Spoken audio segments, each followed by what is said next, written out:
wari dafara e passé daka kasira dinama Sungalo e kungolo ati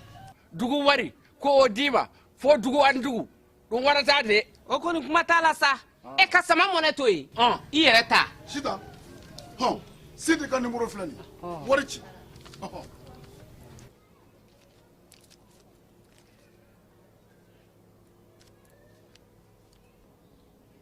wari sera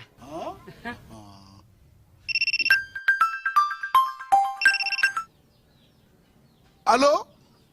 ye wari sɔrɔ o ɲɛna tiɲɛ yɛrɛ la ko ni sama bɛ maa min ɲɛ ko n komi t'i gosi ngonga sama mone I yere ta a sɔngɔ ka nɔgɔ ni Mali wari ci sira bɛɛ ye dépôt ye fu ye wari bɛ ci fu ni application ye wa bɔ sara ye musaka fitinin ye sama mone ji ni courant bɛ sara n'a ye crédit bɛ ta n'a ye sanni feere bɛ kɛ n'a ye sama mone ni y'anw maliyɛnw ta ye a y'a si filɛ ka nkalon bɔnda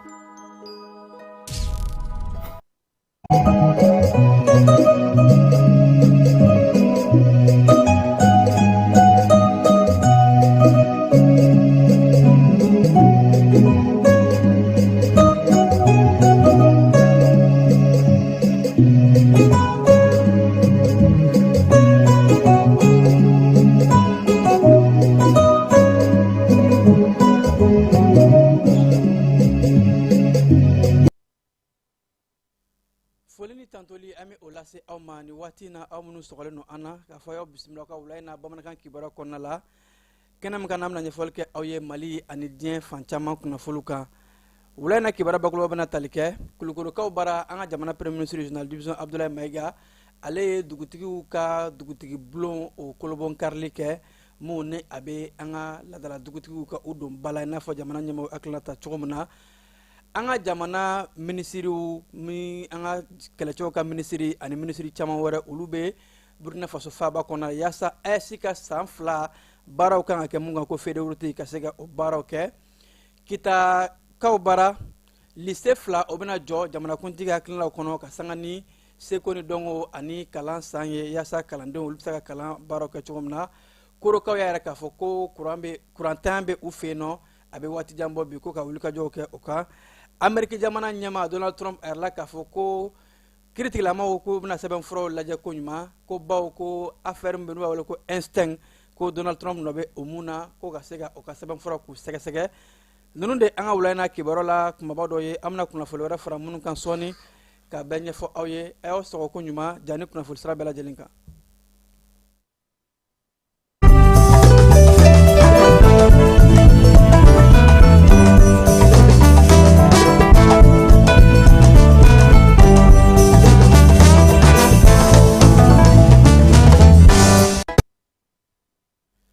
singa foli kora ka di awma ayesi jamana ka sanfla baraw labɛnw me sena ni waati na an ka jamana kɛlɛcɛw ka ministre d'État ani ministre de corps d'armée ni oye fɛn ye Sadio Kamara ye général de corps d'armée ale ni délégation caman olu be Burkina Faso jamana kɔnɔ ni waati na kabi kunungo u bisimilara Burkina Faso ɲɛmaw fɛ hakaja Burkina Faso kɛlɛcɛw ni lakanako ministre fɛ yasa ayesi jamana san filanan kɔnɔ baara mun kan ka kɛ sɛbɛnfura mun kan ka bila kɔnɔ ko fedewuruti ka se ka o baaraw kɛ an ka jamana délégation selen Wagadugu kunungo u bisimilara ko ɲuman fɛ général de corps d'armée Sadio Kamara ani fo ka taa se ministre caman wɔrɔ ma minnu bɛɛ lajɛlen bɛ ka taa baaraw kɛ général de division Célestin Sampaoré Burkina Faso kaw olu ka kɛlɛcɛw ka ministre ani fo ka taa se ayesi commission mun be Burkina Faso jamana kono basolma basé nunu bela jelen ani kokanchaw ministre Burkina Faso ko bara olu de délégation ba ka a bismillah kunungo anga délégation katase Niger délégation ni onyema be Niger kawka kelacho ministre bolo ni oye général d'armée Salifou Modiye erame ka foko ayesi jamana ka san fla kono bara ni bara mun kan ka kɛ kumaɲɔgɔn bɛna kɛ ni bɛɛ lajɛlen ka kabi kunu baaraw daminɛna baaraw bilala sen kan bi alamisa dɔɲɛ na kumaɲɔgɔnw caman kɛra bɛnkan laban mun bɛna sɔrɔ sɛbɛnfura in a bɛna kɛ o de kan ka se ka don bala a yɛrɛ mɛ k'a fɔ ayesi jamana ka san fila baaraw u bɛna ɲɛsin kɛrɛnkɛrɛnla fɛnba saba ma o mun ni a fɔlɔ ye lakanako ye ayesi jamana sigikunba kɛra o mun ye ka se ka lakana sinsin jamana saba ni ɲɔgɔn cɛ o kɔfɛ jamana sabaw ka ɲɛta kuntalajan ni o ye développement ye fo ka taa se diplomatie ma jamanaw ni ɲɔgɔn cɛ koɲɛw ko baarabaw bena kɛ o kan o fɛnɛ kɛrɛfɛ jagokow ani sɔrɔ yiriwali siraw ani fo ka taa se baaraba wɔrɔ ma olu bɛɛ lajɛlen bena AES jamana ka san 2 a sɛbɛnfura ye baaraw bena kɛ o kɔnɔ yaasa laɲiniba ye mun ye jamana saba bɛɛ lajɛlen ka se ka nafa sɔrɔ jamana kɔnɔdenw ka se ka lafiya lakana ka sinsin ani ɲɛta kuntalajan AES jamana saba kɔnɔ baaraw bɛ ka kɛ o de kan kulikorokaw bara an ka jamana premier ministre journal division Abdoulaye Maiga bi ale ye dugutigi bulon kolobon karili kɛ an ka ladala dugutigiw olu boyan bɛ kosɛbɛ an ka jamana kɔnɔ bi baw kabi san 2022 novembre kalo la an ka jamana ɲɛmaasow ye don kɛrɛnkɛrɛnlen ta k'a di ladala dugutigiw ma ko journée de légitimité traditionnelle ko b'a yɛrɛ k'a fɔ an ka jamana ye ladala jamanaba ye baw gale n'a gɛlɛyara an kun bɛ a ɲɛnabɔ dugutigiw ni ɲɔgɔn cɛ bɛɛ ni keleya ka sinsin dugutigiw o jɔyɔrɔ b'a la kosɛbɛ fo ka taa se kintigiw ani an ka ladala ɲɛmaaw ma o siratigɛ de la kulukorokaw ka dugutigi bulon faraden fɔlɔ min kun dara an ka jamana kuntigi yɛrɛ fɛ journal d'armée Asimi Goita ka sanga ni san 2025 ye o baaraw kuncɛli de kɛra bi premier ministre fɛ jamana ɲɛmaa tɔgɔ la ni ka yɛrɛ k'a fɔ Mali janbe kosɛbɛ an ka dugutigiw n'an ka ladala ɲɛmaaw la baw an ka jamana in kabi gale olu de baarabaw kɛ wa ni ko gɛlɛla cogo cogo an bɛ taa olu de fɛ ka se k'a fɔ premier ministre jamana ɲɛmaa tɔgɔ la a yɛrɛ k'a fɔ ko nin bɛ jamana ɲɛmaaw ka wulikajɔ ka a sɛbɛntiya halisa wulikajɔ mun ani laɲini mun n'u bɛ k'a kɛ ka se ka an danbew ani an tabiyaw o mun ye an bunnatigɛ fɔlɔ ye ka se ka o don bala diɲɛ fan bɛɛ lajɛlen fɛ ɲɔgɔn dɛmɛ sira mun bɛ an ka jamana kɔnɔ ni o bɛ tali kɛ kosɛbɛ baloko sira fɛ maa minnu bɛ yen nɔ ni balo tɛ se ka di olu ma fu bawo balo min bɛ di fu o bɛ di maa minnu ka sɛgɛn ka bon kosɛbɛ maa minnu bɛ yen ni dɔɔnin bɛ olu kun ka se ka dɛmɛ don olu fɛnɛ ma hakilina wɛrɛ bɛ an ka jamana ɲɛmaasow bolo ni o bɛ dɔ ta a sɔngɔ la ko prix social o baaraw de nun donna kunungo sabalibugu an ka jamana kɔnɔna la minisirimuso min ka ca o ɲɛsin bɛ dɛmɛkow ma ani fo ka taa se balokow kɛɲɛ minisiriso ni o ye ministère à la sécurité alimentaire ye Erdogan Aga Mohamed Ali bi sɔgɔmada in de la ni baara in nun donna sabalibugukaw bara yaasa gwa minnu bɛ yen nɔ ni dɔɔnin bɛ minnu kun ka se ka balo sɔngɔ tɛmɛ jigi u ye a tɔ bɛ to mun ye jamana ɲɛmaaw bɛ o sara ko misaliyala balo mun n'a bɛ ta k'a di mɔgɔw ma a bɛ tali kɛ malo 50 bɔrɔ o kilogaramu bɔrɔ ani fo ka taa se sukaro o kilo 5 o bɔrɔ ani tulu litiri 5 butɔn o bɛ ta k'a di u ma nin bɛɛ lajɛlen bɛ ta k'a di 3,000 ani 500 dɔrɔn a bɛ k'a fɔ ko musaka tɔ min bɛ to o bɛ kɛ subvention ye jamana ɲɛmaaw bɛ o sara a yɛrɛ bɛ k'a fɔ 3,000 ani 500 ani 50 guwa ninnu bɛ o de sara ka se ka malo 50 kilo sɔrɔ ani ka sukaro 5 kilo sɔrɔ fo ka taa se tulu litiri 5 ma ko musaka tɔ min jamana ɲɛmaaso o bɛ o subventionné ka tɛmɛ sécurité alimentaire olu ka bolo kan ni kɛnɛ in a kɛra nisɔndiyakoba ye bawo ko Mali fan bɛɛ lajɛlen Bamako dɔrɔn tɛ guwa caman de bɛ yen nɔ minnu bɛ na ni jigiya yɔrɔ in ka a sɔrɔ yaasa o bɛ se ka caman ta ka b'u ka gɛlɛyaw la bawo an bɛ nin waati gɛlɛn mun na ni o ye sunkalo kalo ye ni maaw mago jo bɛ jɔ dɛmɛ la kosɛbɛ Bamako kɔnɔ guwa 4,000 hakɛ olu de bɛna a sɔrɔ fo ka taa se Segu ani Sikaso maaw garijɛgɛ bɛna don jamana ɲɛmaaso ka dɛmɛ in na kosɛbɛ k'a di maaw ma ka sanga ni sunkalo kalo o kadira kɔnɔna ye marabolo kɔnɔna kibaruyaw la Kidalikaw ka commandant zone ɲɛmaa kura bɛ yen colonel Atayer Ag Maiga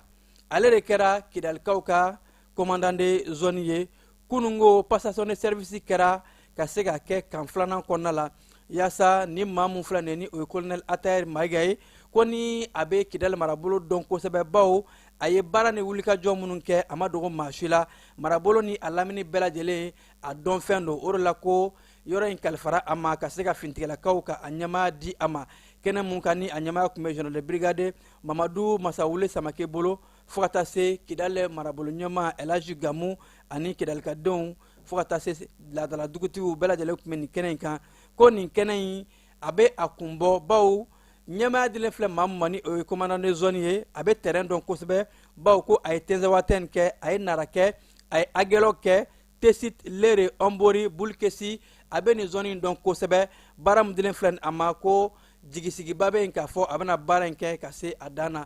korokaw fɛ yen nɔ kurantigɛ bɛ yen kabi février kalo tile 17 korokadenw olu bɛ ka kulekanw bɔ kibara mun ni a bɔra sigida dɔw yɔrɔ caman kɛmɛ ka yɛrɛ k'a fɔ ko kurantigɛ de kɛmɛ sababu ye ka na ni kuranko gɛlɛya ye korokaw bara kita marabolo kɔnɔna la lycée ba fila bɛna jɔ yen nɔ kelen bɛ jɔ sebekɔrɔ ani fo ka taa se kelen bɛ jɔ kitakaw fɛ yen nɔ ka sanga ni jamana ɲɛmaaw olu bɛ ka wulikajɔ minnu kɛ ko ka se ka kalansow jɔ an ka marabolo caman kɔnɔ ko nin bɛ don hakilina kɔnɔna la sebekɔrɔkaw ka lycée hectare 15 o bɛna jɔ o kan lycée min bɛna jɔ kitakaw bara hectare 5 o bɛ jɔ o kan ko nin baaraw bɛɛ lajɛlen terrainw a dugukolo yɛrɛla ka sanga ni kunungo ye ani fo ka taa se ka sanga ni kabi taratadenw ka se kunungo ma a yɛrɛ bɛ k'a fɔ ko académie ani fo ka taa se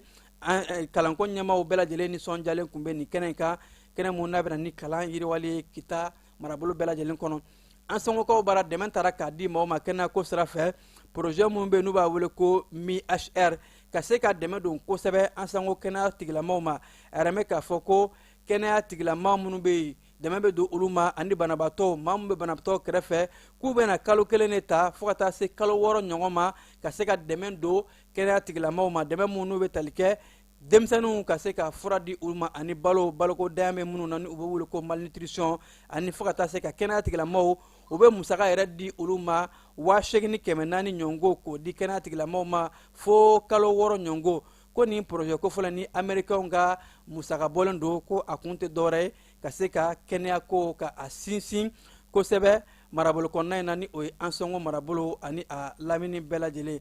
bangasikaw fɛ yen nɔ a yɛrɛ bɛ k'a fɔ ko fɛn min ye kuranko gɛlɛya kun bɛ yen nɔ ni maaw kun tɛ ka gilasi sɔrɔ nka maaw ye bolofara kura min bɔ kuranko gɛlɛya la o de ye frigo minnu bɛ marché ni pano ye ko o de bɛ ka yakubaya kosɛbɛ bangosikaw bara k'a bɛ kɛ sababu ye o tɛ ka se ka kurantigɛ ka a gɛlɛya dɔn n'u bɛ ka se ka u yɛrɛ sɔrɔ nin waati in na kosɛbɛ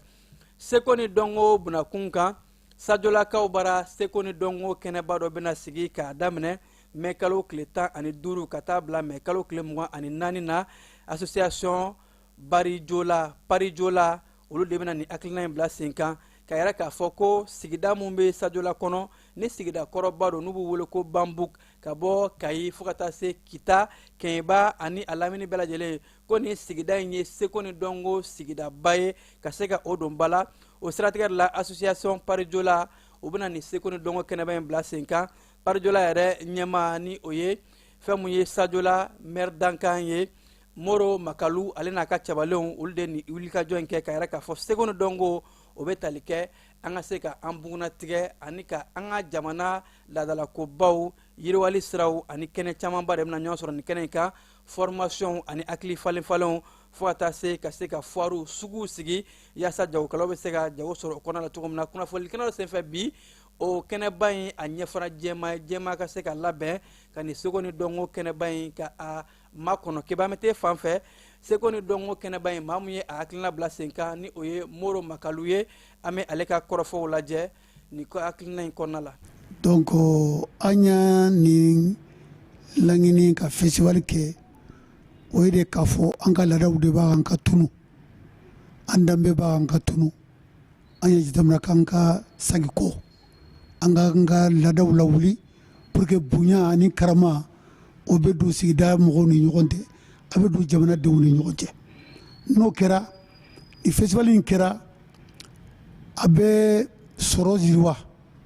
parce que festival n'a bɛna kɛ an bɛna exposants na n'a ye an yɛrɛ ka sɔrɔ fɛ n'a fɔ mɔgɔ les produits locaux an b'o don ba la donc an bɛna tile 15 kɛ ɲɔgɔnna kɛ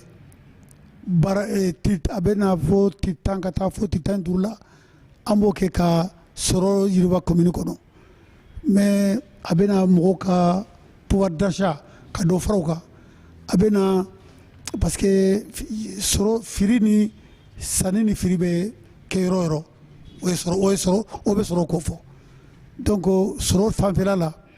dɔ bɛ fara an ka mɔgɔw ka sɔrɔ kan dɔ bɛ fara o kan dɔw b'o ka gɛlɛya la sani o ka bɔ fo Kayi Sajola ka taa Kayi o bɛna produit bɛɛ sɔrɔ o ɲakɔrɔ tabaski saliba ɲakɔrɔla la fɛn bɛɛ bɛ sɔrɔ Sajola da ɲɔgɔn na nafa jumɛn b'a la tuguni fɔlɔ la mɔgɔw tɛ ɲɔgɔn ye tant que la n'i y'a ye an ka président fɔlɔ Modibo Keyita a y'a lajɛ k'o ka sɛbɛnni critère ninnu organiser hali bi o de bɛ sen na mais a yɛlɛma donna la dɔɔni o kɔrɔ ye mun ye jeunesse min n'o bɛ kɛlɛ pour que jeunesse dama k'i tɛgɛ di ɲɔgɔn ma jeunesse dama bɛ deli jeunesse dama n'aw dɛlɛla a bɛ bɛn sabati ɲɛtaga b'a kɔnɔ o ɲɛtaga b'a kɔnɔ donc an b'a fɛ ka jamana ɲɛmɔgɔw o ka hakilinata ye bɛn mɛn o hakilinata ye karama min ye festival in y'o dɔ de ye o levier dɔ de ye. Zimbabwe kaw bara an ka kɔkan kibaruw kɔnɔna la ɲɛmɔgɔ yɛrɛ k'a fɔ k'u ka dugujukɔrɔ nafolo o balɛmabali ni o y'a beretu ye ko a tɛ bɔ ka taa diɲɛ fan si fɛ bawo Zimbabwe jamana kɔnɔ dugujukɔrɔ nafolo bɛ yen ni o ye lithium ye o ɲɔɲɔlen don kosɛbɛ jamana ɲɛmɔgɔ yɛrɛ k'a fɔ ko nin kun tɛ dɔwɛrɛ ye Zimbabwe ka se k'u ka dugujukɔrɔ nafolo ka tɔnɔ bɔ u t'a di maa si ma maa si ka taa yɛlɛma olu yɛrɛ de bɛ a baara bɛɛ lajɛlen kɛ n'u kan ka mun feere maa mun ma u b'o kɛ yaasa jamana in bɛ se k'a ka dugujukɔrɔ nafolo hakaja lithium ka tɔnɔ bɔ cogo min na. Gabon jamana kɔnɔna la Gabon jamana kɔrɔ Ali Bongo furumuso ni a denmuso olu ka kiiri mun bɛ sen na ni kiiritigilamaw ye u ɲangi ka san 20 ani kɔ kaso dɔw kun ka sɔrɔ u yɛrɛ tɛ jamana kɔnɔ o kiiritigilama ninnu maa minnu bɛ ni olu bɛ k'u ka sɔrɔnali dɔn n'u ka avocat ye olu dɔ kɛn bɛ ka yɛrɛ k'a fɔ ko procureur minnu ye nin kiiri in tigɛ olu ka fɛla la u ka sɛbɛnfura yɛrɛ kan ka minɛ u la baw k'u tɛ procureur jɔyɔrɔ fa o de kɛra Ali Bongo denkɛ Sylvine ni Nurdin Bongo olu ka sɔrɔnalidonbaga ko k'o ɲɛsin procureur ninnu ma baw k'u bɛ ka kiiri tigɛ cogo min na olu ka bolo kan olu yɛrɛ fɛla la sɛbɛnfura ni diplôme b'u bolo u tɛ a diplôme u t'a jɔyɔrɔ fa baw ko a dɔnniya tɛ u la fɛn mun ye Ali Bongo a denkɛ n'a muso olu ka kɔrɔfɔ la baw k'u ye kiiri tigɛ cogo min na kabi novembre kalo la k'a sɔrɔ olu yɛrɛ tɛ jamana kɔnɔ ka fɛn mun ye ni ɲangiri in da u kan olu ɲɛ b'a la k'a fɔ kiiritigɛla ninnu ko a jɔyɔrɔ ni a kalan yɛrɛ tɛ u la. Nigeria jamana kɔnɔna la u ka état mun bɛ yen ni o ye Kaduma ye u ka marabolo ɲɛmaakɔrɔ ale bɛ bɔgɔ jeninen kan baw jalaki binnen don a kan kiiritigilamaw fɛ k'a fɔ ko bɔlɔlɔsira fɛ a ye baara dɔw kɛ baara mun ni a bɛ ŋwara da jamana marabagaw la hakaja ka se ka maaw wele ka jamana senkɔrɔma cɛ ko atteinte à la sécurité d'État o siratigɛ de la kiiritigilamaw ye kɛmɛ ka yɛrɛ k'a fɔ ko nin marabolo ɲɛmaakɔrɔ in a bɛna wele bɔgɔ jeninen kan ani fo ka taa se yuruguyurugu ni ko wɛrɛw fana bɛ a ka koɲɛ kunkɔrɔ ko o bɛɛ lajɛlen a bɛ wele ka se ka taa a ɲininka o koɲɛw la. Kunnafonidilaw olu ye gɛlɛya sɔrɔ kosɛbɛ san 2025 kɔnɔ Israel jamana na o de kɛra kunnafonidilaw ka jɛkulu min bɛ ni o ye CPJ ye olu ka rapport comité pour la protection des journalistes u y'a yɛrɛ k'a fɔ ko kunnafonidila maa 129 o de fagara san 2025 la ka u to u ka baaraw la diɲɛ kurukara kɔnɔ ko wa k'an b'a ye k'a fɔ a fanba kɛra Israel jamana de kɔnɔ bawo Israel kɛlɛ mun tun bɛ u kɔnɔna la kɛlɛ mun bɛ yen nɔ ni a bɛ ka u ni Gaza bila ɲɔgɔn na ko o yɔrɔ ninnu na kunnafonila minnu bɛ ka taa ka fɔ k'u bɛ taa ja ta ani fo ka taa se yɔrɔ caman kɔnɔna la an b'a ye k'a fɔ kunnafonidilaw u kan ka protéger dankari man ka kɛ u la nka ko u ka hakɛw bɛɛ lajɛlen bɛ ka buruja kunnafonidilaw ka u ka gilets n'u ka tamasiyɛnw yɛrɛ to u la damatɛmɛ wale bɛ ta ka ɲɛsin u ma fo ka camanba bɔnɛ ani na ko nin wale in kan ka diɲɛma wele yaasa kunnafonidila ka se ka lakana diɲɛ fan bɛɛ lajɛlen fɛ k'a to a ka baara kɔnɔna la.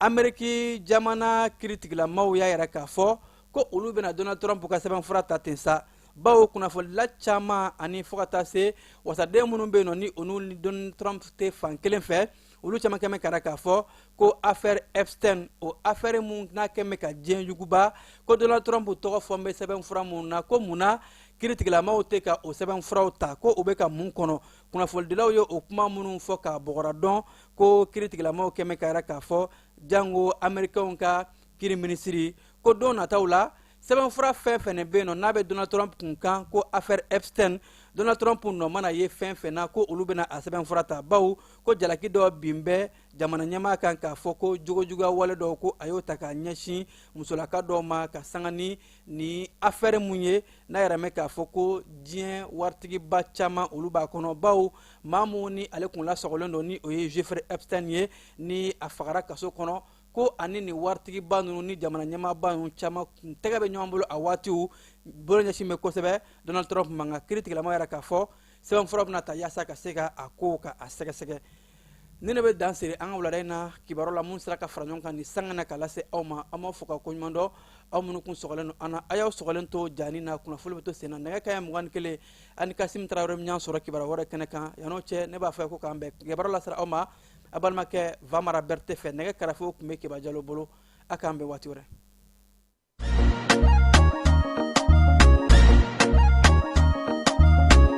Aw bisimila hôtel Lafiya la n'i ko hôtel Lafiya wulikajɔw bolodalen don walasa aw bɛ se ka lafiya sɔrɔ cogo min na ani hakilisigi aw ka séjour la anw fɛ Mopti yan kɛrɛnkɛrɛnnenya la Mopti Sevare ka kɛ ni kurantigɛtigɛ ye min ye hôtel Lafiya Sevare ale ye wulikajɔw boloda ka se ka min ye awa fɛɛrɛ kɛrɛnkɛrɛnnen dɔw ta walasa aw bɛ se ka lafiya sɔrɔ cogo min na aw ka séjour la hôtel kɔnɔna na n'o ye ka panneau solaire installé min ye kurantigɛtigɛ o degun aw kana o ye séjour la l'hôtel yɛrɛ kɔnɔna na réservation ka kɛ kabi sisan min b'a to aw bɛ se k'aw ka séjour kɛ k'a sɔrɔ tɔɔrɔ tɛ aw kan degun tɛ aw kan hôtel Lafiya. Hôtel Lafiya ale filɛ nin Sevare Bangetaba yanni ka se aéroport sirafara ma station laban i kiniboloya fan fɛ i bi jigin o carré fɛ mètre 200 bɔɲɔngo Hôtel Lafiya ale cokolen bɛ i kiniboloya fan fɛ i bɛ se ka weleli kɛ nɛgɛjuru siraw fɛ 21 42 14 11 76 01 01 98